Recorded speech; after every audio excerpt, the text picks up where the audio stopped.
BNP চেয়ারপারসনের গাড়ি বহর আসলে যানজটের কারণে এখানে আটকে গেছে। আসলে বনানী নৌ সদর দপ্তরের সামনে এখানে গাড়িটি অবস্থান করছে, গাড়ি বহরটি, যেখানে বেগম জিয়াকে বহন করা গাড়ি বহরটি কিছুটা থমকে রয়েছে।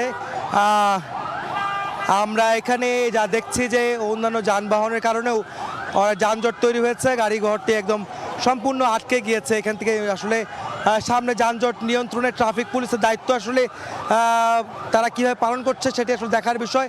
সামনের দিকে যদি পরিষ্কার না করা হয় তাহলে এই গাড়ি বহর সামনে এগোনো খুব কষ্টকর হবে, যেহেতু বেগম জিয়ার একটা ফ্লাইট রয়েছে আজকে রাত 10টায়, কিন্তু সেই 10টা অলরেডি কাছাকাছি আর 15 মিনিট বাকি আছে, কিন্তু সেটি কিন্তু আর সম্ভব হচ্ছে না। যথেষ্ট পরিমাণ যানজট এই এলাকাটি জুড়ে। বেগম জিয়া যুক্তরাজ্যে যাচ্ছেন তার উন্নত চিকিৎসার জন্য, তাকে দেখার জন্য তার নেতাকর্মীরা যেমন রাস্তায় নেমে এসেছে, ঢল নেমেছে মানুষের, সে কারণে কিন্তু যানজট তৈরি হয়েছে। একই সঙ্গে যানবাহনেরও কিন্তু যানজটের কারণে বেগম জিয়া সম্পূর্ণভাবে তার গাড়ি বহরটি আটকে গেছে এই বনানী এলাকাটিতে।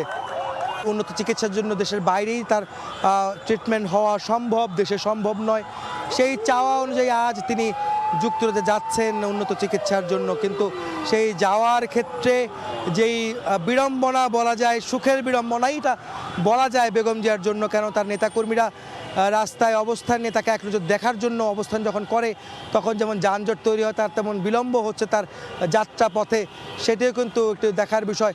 আসলে বেগম জিয়া যে পরিমাণে অসুস্থ, তাতে করে এতক্ষণ গাড়িতে থাকা এবং গাড়ি বহরে আটকে থাকার সেটাও কিন্তু তার জন্য কষ্টসাধ্য বিষয়। সেটি আমরা বুঝতে পারছি এখান থেকে। বেগম জিয়া যথেষ্ট অসুস্থ, দীর্ঘদিন ধরে তার লিভার সিরোসিস, ডায়াবেটিস, উচ্চ রক্তচাপ সহ নানা রোগে তিনি আক্রান্ত, সেটি আমরা জানি। এবং যে কারণে বেগম জিয়া এতক্ষণ গাড়ি বহরে থাকাটা তার জন্য সত্যি বেদনাদায়ক এবং সেটি কষ্টসাধ্য বিষয়।